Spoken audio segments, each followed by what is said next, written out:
Hello, everybody. Welcome to the Death by Disney podcast. I'm your host, Adam, and on this podcast, I review absolutely every movie that Disney has ever released. And I release them on the podcast in chronological order, but I'm also, I have a video.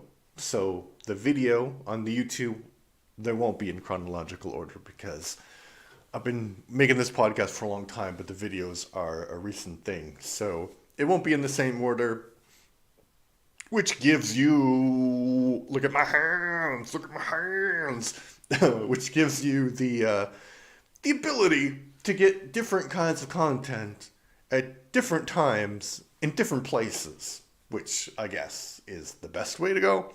I don't know. I don't know. Okay, enough rambling. Today we're going to talk about Johnny Tremain. And Johnny Tremain, I have notes here, I have notes there. Johnny Tremain is a 1957 Disney movie. It stars uh, Luana Patton and Hal Stallmaster. And the little blurb is Johnny Tremain is so sorry, it's Hal Stallmaster, Luana Patton, and Jeff York.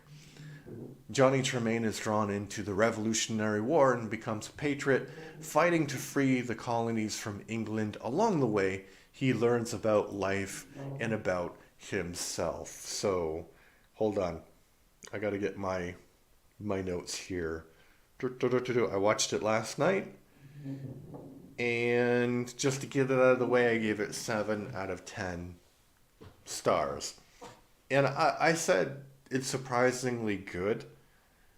Um, yeah, it really kind of draws your attention and keeps your attention, which is surprising for such a film.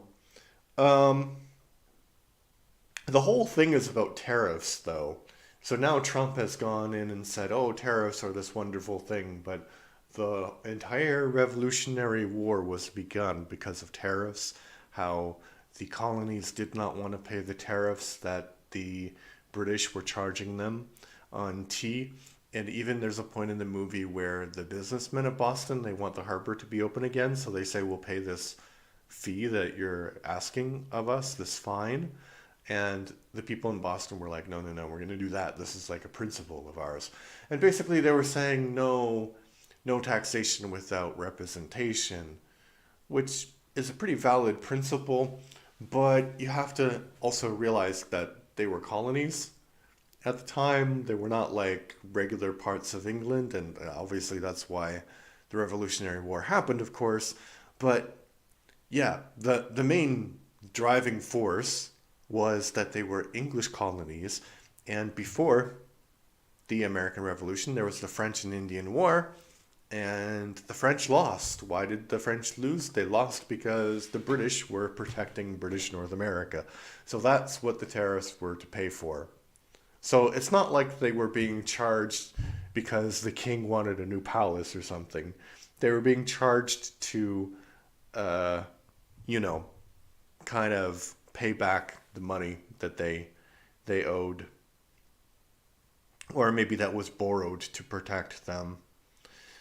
One thing that's pretty obvious, even I didn't watch the best quality movie of this, but even on the quality that I watched, one thing that's pretty obvious is that the backgrounds are painted.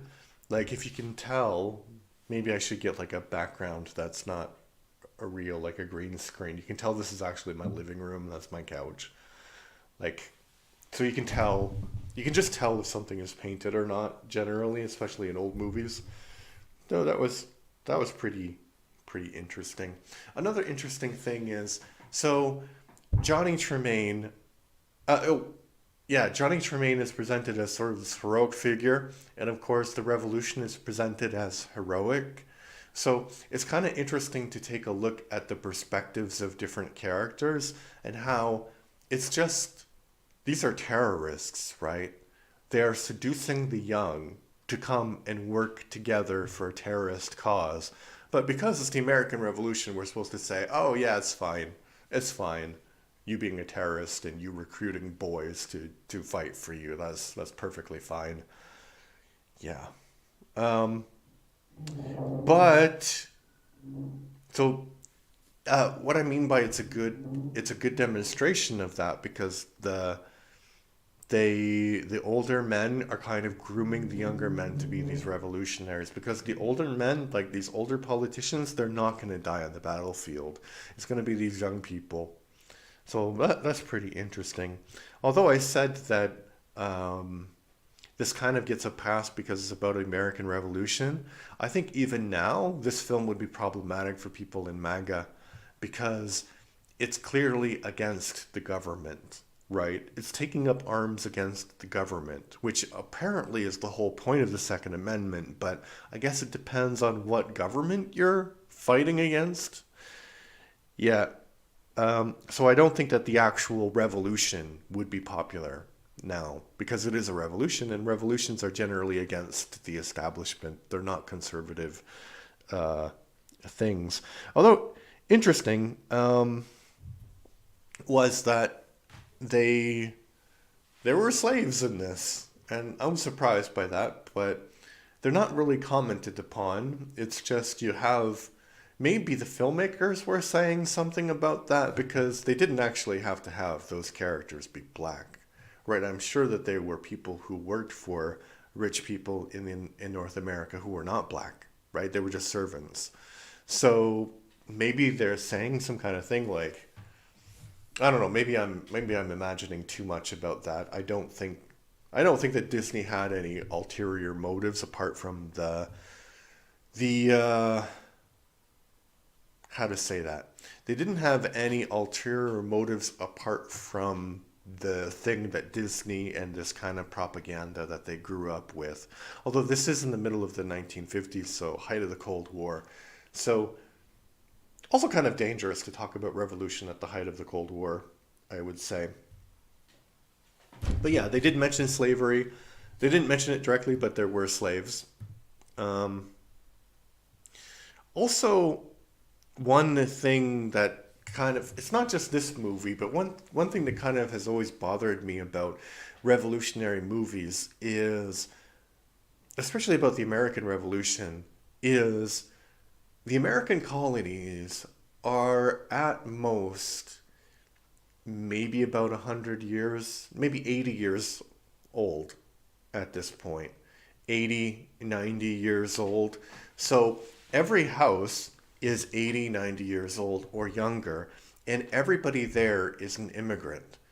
So probably there's only like two generations, one generation that's been born in America and raised in America, and that's the generation that created the revolution, right? But it's one generation. So these people are going to talk like their parents, and their parents were British. So why don't they have British accents? And I was like actually looking at this because I was curious. I was like, maybe the American accent started earlier, but no, the American Revolution is the thing that kind of pushed the American accent to start. I mean, it was going to start anyway, but it kind of gave it an impetus because, you know, we're different, we're not British, we're American. So it's really weird that you would have like these British characters and then these people who sound like they're from the 1950s. Uh, America, right? I mean, every film does that, but it's kind of weird.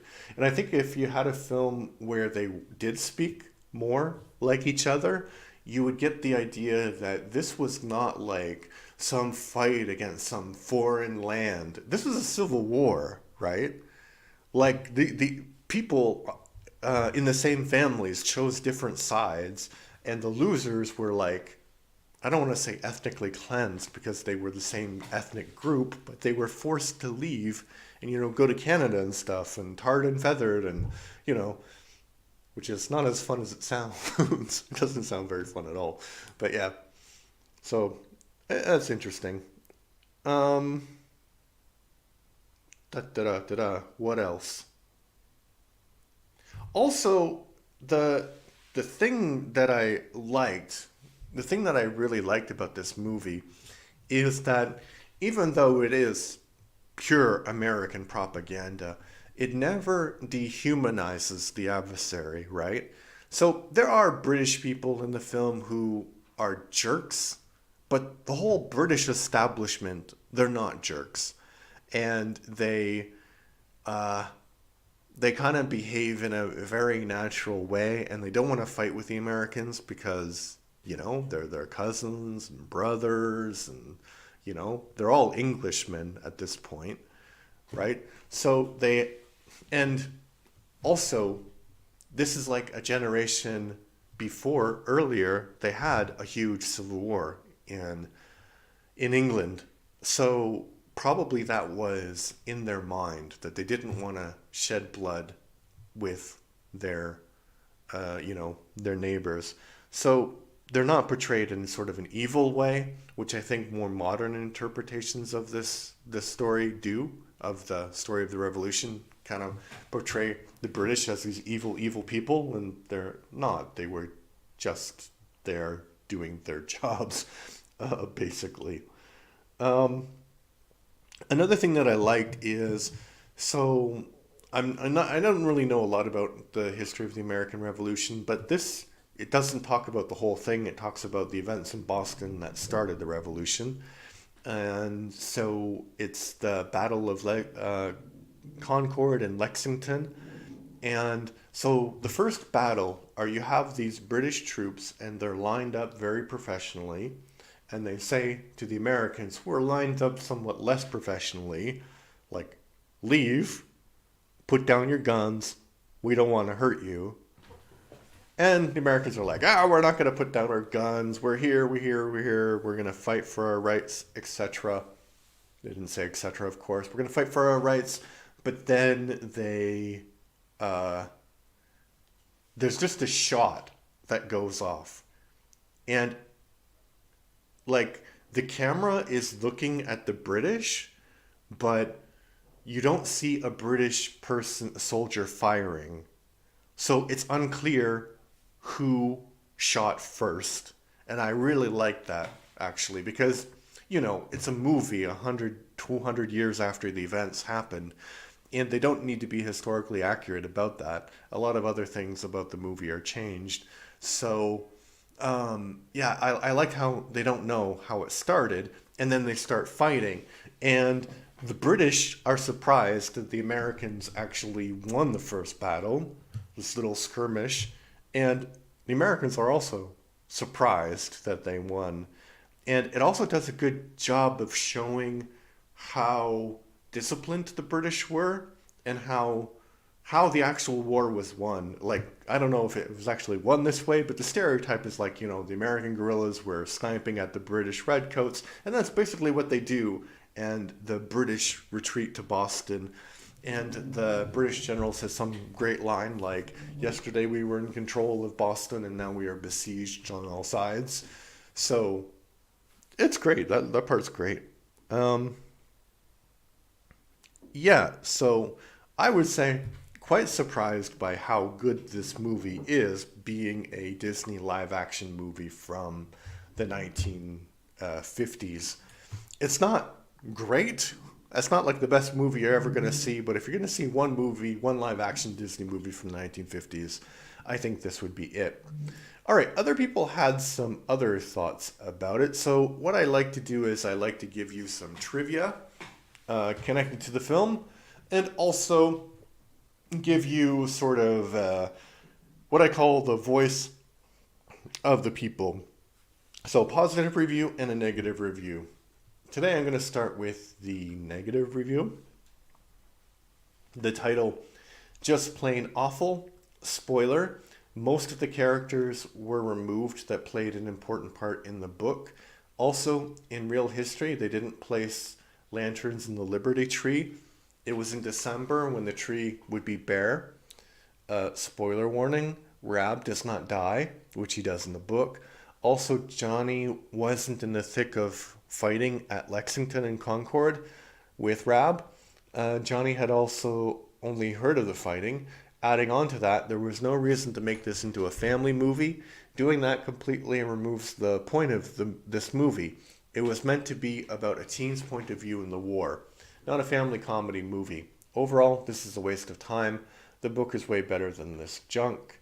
And that's from user 23502, a bunch of numbers from 2015. Um, are they correct? I don't know. I didn't read the book, so maybe it is quite different from the book, but I can understand why no one died in this movie because it's just about making the movie uh, better for making the movie not better, but making it more palatable for people who have the family to watch it. All right, now the positive review. 10 out of 10, one of Walt Disney's best live action movies. Disney Studios produced a plethora of memorable live action movies in the 1950s. This one ranks near the top of the list, along with 20,000 Leagues Under the Sea, a very entertaining and in many ways a very accurate portrayal of the early days of our great nation. Walt died in 1966, well after the creation of Disneyland in Anaheim, his personal dream, but long before the entertainment empire we know today as, and then there's the website for Disney. I often wonder if Walt would appreciate what his legacy has become. I am thinking he would have much preferred to stick with Donald Duck and the historical perspectives portrayed in one of his later works, and that is from Rusher from 2015 as well. And I don't know Walt Disney. I never met him. Of course, he died before I was born. But Walt, the company he started, is one of the largest entertainment companies in the world. Why would he not like that? I mean, I think people have a weird idea like Disney would be horrified by some of the woke movies that his company is now putting out. I don't think he would be horrified about a woke movie. He'd be horrified if a woke movie didn't make any money. That's because that's what he was all about, right? So if a woke movie sold a bunch of tickets, he'd be great. If a horribly racist movie sold a bunch of tickets, he'd be great. And the fact that he owns the rights, his company owns the rights to Marvel and Pixar and a bunch of other intellectual properties, he'd be like, yeah, that's smart business. So, yeah. Okay, I disagree with that review entirely, even though I do kind of like the movie. I would recommend it, as I said. 7 out of 10. Another thing that I would recommend, I have a podcast called the Everything and More Etc. podcast, which is sometimes on YouTube and is sometimes on other places you can check out podcasts. So please check that out as well. It's kind of like this, but it's shorter. And I talk about everything. All right, bye-bye.